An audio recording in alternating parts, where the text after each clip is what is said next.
இரண்டாவது பாட்டில் பட்டர் தான் எப்படி அபிராமி அன்னையை உணர்ந்து கொண்டேன் அப்படின்னு சொல்றார். முதல்ல என்னுடைய உயிர் துணையும் அவள்தான், என்னை பெற்றவளும் அவள்தான், நான் வணங்கும் தெய்வமும் அவள்தான். பிறகு வேதங்கள் எல்லாம் அவள்தான்.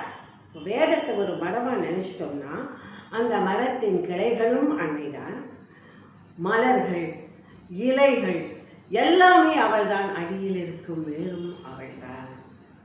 அப்படிப்பட்ட அன்னை தன் கையில் என்ன வச்சிருக்கா? மலரம்புகள்,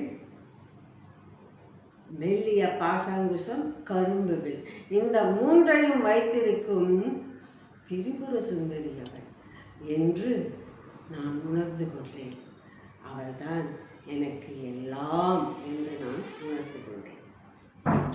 இப்படி அபிராமி அன்னைதான் தனக்கு சகலமும் என்று உளமாற உணர்வு பூர்வமாக அவர் தெரிந்து கொண்டதாக சொல்கிறார்.